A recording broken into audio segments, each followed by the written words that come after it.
Praise lord.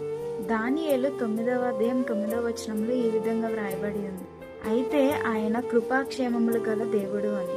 ఇక్కడ మనకి రెండు పదాలు కనిపిస్తాయి, కృప మరియు క్షేమము. కృపాక్షేమము గల దేవుడు అని. దేవుడు కృప కలిగిన వాడు, అదే విధంగా క్షమించగలిగిన దేవుడు. దేవుని యొక్క కృప మనకు మనం ఆపదలో ఉన్నప్పుడు లేదా అవసరంలో ఉన్నప్పుడు మనకు సహాయపడుతుంది. అదేవిధంగా క్షమాపణ, మనం దేవునికి విరోధంగా పాపం చేసినప్పుడు లేదా ఆయనను ఆయాసపరిచే పనులు కార్యాలు చేసినప్పుడు ఆయన యొక్క క్షమాగుణం ద్వారా మనం పాప విముక్తులమవుతాం.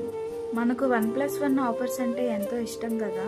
ఈ ఆఫర్స్ గురించి వినగానే మనం చాలా పరుగులు పెడుతూ ఉంటాం షాపింగ్ మాల్స్కి. అవి చిమ్మట కొట్టేవి, పాతగిల్లిపోయేవి, చిరిగిపోయేవి. కొంతకాలానికి వాటి నాణ్యతను అవి కోల్పోయేవి. అయితే దేవుని యొక్క కృప కూడా మనకు ఉచితంగా లభిస్తుంది. కానీ ఆ కృప శాశ్వతమైన, యుగయుగాలు మనతోనే ఉండే, విలువ కలిగింది, నాణ్యమైనది ఆయన యొక్క కృప. చివికిపోయే వాటికి లేదా చిమ్మట పట్టే వాటికి, పాడైపోయే వాటికి, నాణ్యత కోల్పోయే వాటికి మనం ఇస్తున్న విలువ, వెల దేవుని యొక్క కృపకు మనం ఇవ్వలేకపోతున్నాం.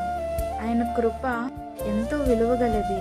ఆ కృపను దేవుడు మనకు ఉచితంగా అనుగ్రహిస్తున్నాడు. ఆ కృపని పోగొట్టుకోగలిగిన స్థితిలో మనం ఉన్నామేమో ఒకసారి పరీక్షిద్దాం. కృప ద్వారానే జీవించగలుగుతున్నా అని దావీదు భక్తుడు అంటాడు. ఈ కడవరి కాలంలో మనం అందరం కృపాకాలంలో ఉన్నాం. మొదటిలో చెప్పినట్లుగా ఆయన యొక్క కృప మన ఆపద సమయంలో లేదా అవసర సమయంలో మనల్ని ఆదుకుంటుంది. ఆ యొక్క కృప ద్వారానే మనం జీవించగలుగుతున్నాం. ఆ కృపను నిర్లక్ష్యం చేయొద్దు, ఆ కృపను దూరం చేసుకునవద్దు. దేవుడు ఈ మాటను దీవించునుగాక. మీ ప్రార్థన అవసరతల్ని కామెంట్ రూపంలో రాయండి. అందరం కలిసి ప్రార్థిద్దాము.